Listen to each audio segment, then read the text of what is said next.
Good evening and good night, everyone. This is update for April 25, 2022, day 61 of the war, end of the date update. Based on overwhelming feedback, I will start doing the following structure. First, discussing very quickly strategic issues, then walking through the front line in a clockwise fashion, and then answering questions from the viewers if there are any. So let's follow the structure right now. There are three main sort of strategic issues. First is Russia, as we predicted, as we mentioned, Russia started attacking Ukrainian railroad infrastructure, and so it was targeting today 8 locomotive depots, and that's very important because they probably destroyed good number of locomotives, and that's what pulls the whole train, pulls carriages behind the train. The bigger problem is that they are expensive. They are not sort of readily available if you want one. And even more difficult, you can't really get it from Europe because the railroad gauge in Ukraine is wider than in Europe. And maybe experts can chime in on this, but based on my understanding, it's not possible to just change those wheels or whatever you call them properly and just switch them. So based on that, the only sources of the locomotives are Russia themselves, which is obviously not available, then Belarus, and basically former Soviet Union. So that creates a big challenge eventually for Ukraine if a significant number of those are gonna get destroyed.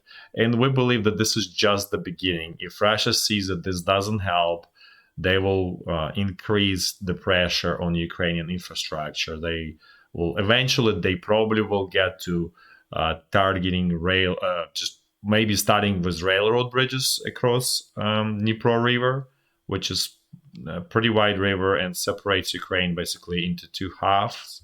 So call it like Eastern, and you couldn't call it Western, but like Central and Western. So, so that's eventually probably where it's all going. And if that doesn't help, then they will target indiscriminately any bridges across Dnipro River, basically to block supplies, because supplies are coming from the west, from Poland, from Rzeszów, and then they go to Lviv, and then they just kind of like directed, mostly probably through Kiev towards the front lines in the east and then in the south, and south probably goes kind of more directly. So so that's a situation with infrastructure. And the other topic is Russia continuously claims that Ukraine is shelling peaceful Russian villages on the border. So today were claims in Bryansk region and then in Belgorod region. And then plus there was explosion in near Bryansk at the crude oil storage facility, which is one of the largest in Russia and potentially in Europe. So that was a huge hub, and that creates a basis, in our opinion, for eventual declaration of the formal war. So that will be casus belli for Russia to declare it, because they still, once they realize that probably they will not be able to cut off this Donbass salient, they will resort to mass mobilization in Russia. So okay, so that's another strategic topic, and I think that will be it for in terms of strategic topics for today. So let's start walking through the front lines in a clockwise fashion. We'll start with Kharkiv, as we've been doing recently. One separate item, we identified another unit that's on front line. It's 39th Brigade, and it's on Izyum bridgehead. So we just want to mention it so we don't forget to kind of announce, because there are so many units here. So let's first look at the Kharkiv situation. Please disregard this kind of bottom of the map, because we didn't have really chance to update this kind of map. We'll probably do it for tomorrow. But this is we want to show. Otherwise, the situation generally stable here, with the exception of Ukrainian forces to attack towards Zhuravlivka, which is the border crossing, basically to reclaim the border crossing. The attack was repelled with some losses to Ukrainian side. However, Ukrainian side managed to take over or capture villages here along this road. You see this road that were in gray zone. So now they control the Ukrainian side. That's it for Kharkiv, and now we're gonna go to Izyum, as this is the main kind of area of fighting. So this is, for those who are not familiar, this is Izyum, and we're gonna zoom in into the situation. So general situation has not changed much, with the exception of we believe that Russian forces are consolidating their gains from yesterday and just probing Ukrainian defenses in Pashkove. One important point we want to make, that there is an important logistical line here, goes from Barvinkove, and Barvinkove kind of connects it to the rest of the country, and it goes through here and it connects to Slovyansk and goes down more, a little bit more southeast there in the Donbas salient. So Russian troops kind of getting dangerously close to this important transportation artery that helps support Ukrainian troops in Donbas salient. So that's being said, the only progress was that the Ukrainian side managed to do small counterattack and recaptured the village of Zavody here. So we can even see, this is like as of today, and this is how it was. This is how it was yesterday. So you see, Russian forces were a little bit more in advance, and Ukrainian troops counterattacked here and captured this. It's a small, call it victory, but nevertheless, it's probably big for for supporting fighting spirit of the forces on the bridgehead, or Ukrainian forces on bridgehead, obviously. Then we don't have firm confirmation, but apparently this Ukrainian blocking position to the west of Zarechnev was overrun by the end of the day today. So it's possible that Russian troops will start storming Liman tomorrow. Maybe approach it, and maybe storming the day after tomorrow, but we'll see. In any case, this whole mopping operations is really bogging down as well. It's not, Russian forces managed to get quick success initially, but now they really bogged down and they cannot finish this mopping up operation. So, and one important thing here, there was someone asking about, since we're on this topic and it's not worth discussing separately, there was question about this bridge. So what happened to these bridges? Bridges here were blown up by Ukrainian army, and this is pontoon bridge established by the Russian 12th Engineering Brigade, where actually we believe the commander of brigade got killed trying to establish this bridge. So that bridge costed sort of called dearly. Let's keep going. Let's look. So now we're gonna move to the sort of tip of this salient here, Severodonetsk and Popasna area, and see what's going on there. So, sorry, just a little bit back. So situation here is more or less kind of like stable after yesterday gains by Russian side, where they pushed and they took Nizhny and they took Novotoshkivske and probably Orikhove, and pushing towards this junction here. So they probably consolidating, preparing for new attacks here. Situation in another point of sort of fierce fighting is Rubizhne, where Russian forces are trying to push out Ukrainian troops completely out, just more like a sort of kind of like propaganda victory with totally reclaim Rubizhne. Essentially, Russian forces control probably like, we want to say 80% plus minus of this town. So here's the actual look in the town. So we showed this several days ago. So this is they control essentially most of it. It's just really small tip at the bottom in the south that's been still controlled by Ukrainian army.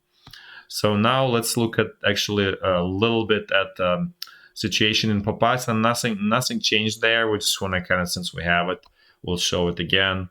So this is situation in Popasna. Wagner mercenaries and 57 brigade are storming it. So far, defense around Popasna looks like a kind of like a small peninsula or salient, tiny Popasna salient. So that situation there. Now we're gonna, this stretch of the front line, surprisingly quiet in terms of there were no attacks or offensives or counter-offensives here. The stretch from Popasna south towards Avdiivka is surprisingly quiet. I mean, just shelling, and that's pretty much it. So now we're gonna move down south and kind of look at this front line west of Donetsk. As always, there is nothing new here. Continuous attacks on Avdiivka from Russian side and continuous attacks on Marinka, but no major progress in either side. There's also another point of pressure is Novomykhailivka, which is kind of like also a little salient of its own. So it kind of creates sort of natural desire for Russian troops to complete the encirclement and potentially claim, propaganda victory, and potentially maybe exploit it because it's still probably a good defensive position here, and the position, there's not as many good defensive positions here in the rear as this whole position, this whole front line, and it's actually contiguous front line here. So like normal, what you expect during World War, well, not so much World War II, but definitely World War One type of situation with trenches, with the network of trenches that goes in different directions. So that type of positions, and it's obviously advantageous to Ukrainian side because it helps them to deal with artillery and rockets if you have a deep network of trenches. So somewhere south of Novomykhailivka, that line stops as it was lost. It was kind of like it was going to Volnovakha, and now it's lost, and it becomes more kind of like dynamic warfare where it only centered around strongholds. And usually it's all small towns or villages. So like Vuhledar is small town, probably like 20-30,000 people here, right? So Velyka Novosilka, it's not even clear. It's either a very large village, like 10,000 plus people, or really small town, like less than 20,000 people. We'll probably look it up next time. So now let's actually continue. We'll look, this is the stretch that we were looking at here. So actually this is the southern stretch. So this is basically southern part of the pincer that Russian forces are trying to establish. And this is from Izyum, northern one, and kind of like, meet somewhere where they will be able to. And kind of that's the whole idea about cutting off the Donbass salient and encircling and capturing the remaining part of Donbass and encircling, large portion of Ukrainian troops here. We doubt that will be possible. We think what the maximum that Russian troops can achieve is force withdrawal of Ukrainian troops basically to this line, like kind of like west, kind of this line that's west of this current positions. We don't think that with the current amount of troops that they have, that they will be able to create effective encirclement.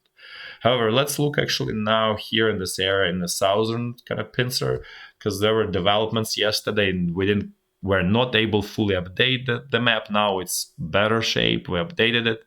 So we're going to switch to this new format because it's easier to maintain. So the point was that Russian troops were initially here. They carried attack towards Velyka Novosilka. And as you can see, this dotted lines, this were former Ukrainian positions, and they retreated. We don't know exactly to where exactly these positions which they retreated to. Could be even closer to Velyka Novosilka, but So this is just educated guess based on information. So basically one spearhead went here, but the main one went actually here, attacked towards Zelene Pole. We believe that Zelene Pole is still remains in Ukrainian hands. It's not actually 100% certain, but the major one went here, and then they kind of created they sort of advanced on the flanks to kind of protect themselves from being cut from any potential counterattack, so they don't get cut off and get into small tiny pocket. So the same happened here, that Ukrainian troops retreated from a village of Priutne, and we believe they are in Stepove, but we don't even have firm confirmation. Totally possible that they retreated even more towards the west. So that situation here. So the really dangerous is not even the stretch between Gulyaypole and Novosilka, but it's really like right west of Novosilka. This is where the main axis of attack. That's where the Russian side will continue hammering. And in terms of defenses, here on the Ukrainian side, it's 109th Militia Brigade, 110th Militia Brigade, 53rd Brigade is really tasked more with defending Velyka Novosilka from kind of southeast. So that's why we put these lines to show the stretch of the front line that's we believe is defended by the 53rd Brigade.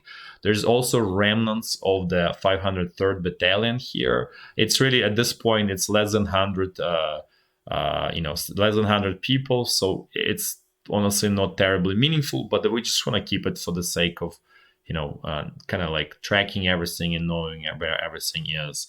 And in terms of troops here, we just want to make it very clear they all mixed up. So we see reports that some companies and companies of 110s were here somewhere.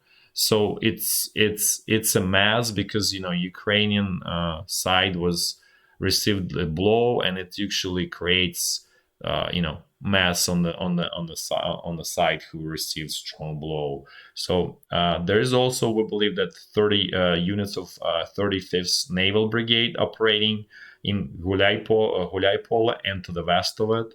We don't know if they were used to kind of like plug this kind of little hole that was created by Russian troops. Totally potential that's very possible that they're being used there.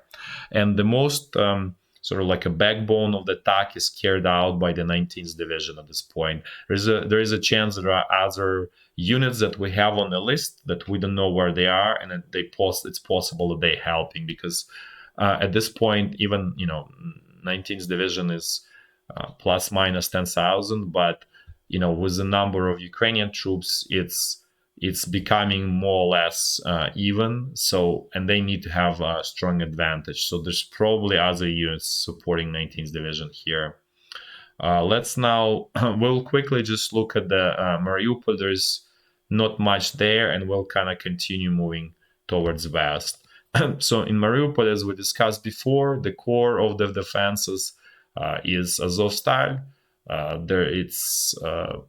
It's very good defensive position as long as Ukrainian side has enough ammunition, food, water, medical supplies. What we've seen is actually the medical situation there is terrible because they have a good number of wounded soldiers and they need treatment, and there's not enough of the medication and all of that. So like we see like rotting wounds, and situation is really probably very psychologically difficult for the defenders there. We didn't see any video of the capture from the Mariupol railroad. Some of the viewers said that they have seen it, but really at this point it's not it's bound to be lost. Let's put this way. So if it's gonna get lost today or tomorrow, really doesn't matter.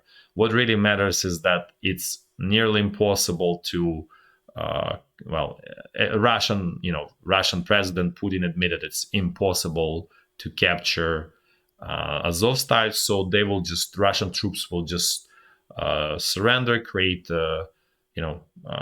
tight sort of envelope around it, and then we'll try just to wait out. Okay, let's just keep going in the interest of time. So let's look at the situation here in Kherson and Mykolaiv region. So we will update this map as well, probably tomorrow. So we confirmed that it's actually not just 20th Brigade operating, but the whole 20th Division operating here.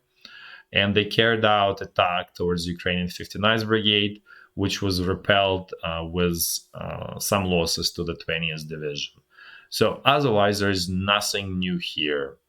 So now let's probably go and maybe answer some of the questions from the viewers. So one of the questions was actually about oil and gas deposits in Ukraine, and specifically involvement of the major multinational oil and gas corporations such as Shell, Chevron, and ExxonMobil.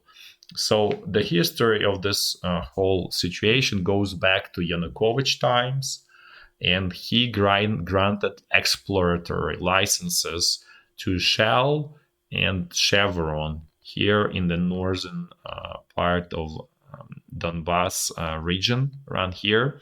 And what it was intended for, it's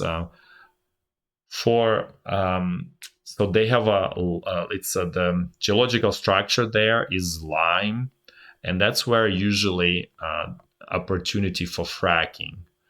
Basically, what fracking is you making kind of like a, not really explosion, but through the pressure. Basically, you breaking the walls, like a porous walls that allows to release, like natural gas liquids. Let's put this way, and so you extract that. This is, it's a not as good quality reserve as like sort of your straightforward oil or gas, where you just drill and you just get straight, natural gas or crude oil under pressure coming at you. This is actually kind of like definitely like sort of secondary lower quality reserve, because basically you picked up low hanging fruit and now you're kind of like trying to squeeze. So think about the piece of wet clothes, and then you just squeeze it trying to get extra water out of it. So that's actually what's really happening. So the main water is out, but you're trying to squeeze to kind of like squeeze the last drops of oil and gas. So that's what really fracking is all about. So they did exploratory drills here, and basically there are reserves there, but the cost of extraction makes them uneconomical.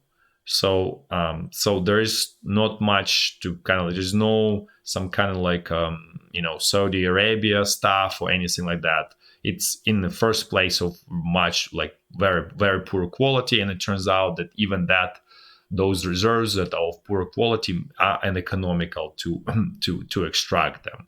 So that's like one main potential sort of. There was high expectation. It was like 2011, 2012, and after they drilled, it was big flop basically.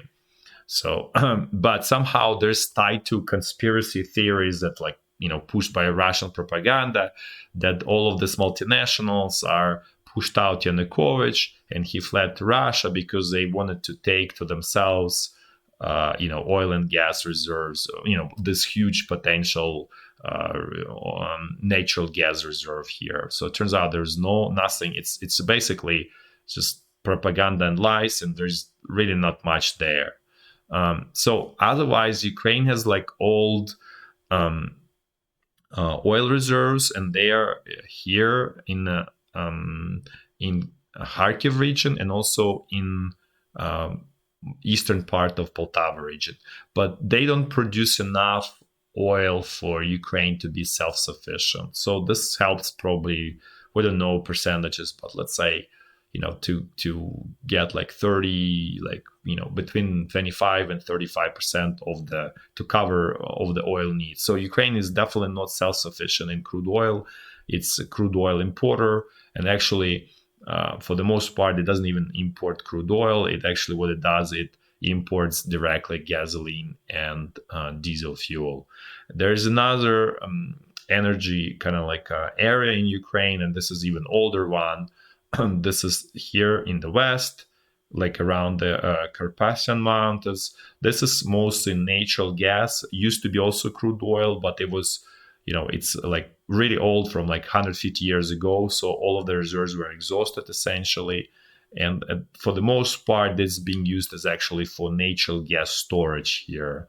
And these ones are one of the largest natural gas storages in Europe. And that's in very important part of infrastructure for stable supply of natural gas. So hopefully that was long kind of answer, but so I will answer question about the losses between the two sides tomorrow, because I believe it took quite a bit of time. I didn't really expect, and I don't want to make these videos for too long because people probably don't have much time to watch it. So again, thanks again, and for watching, for supporting, for helping. There are some people who help, and I really appreciate that. And till tomorrow, thanks. Bye bye.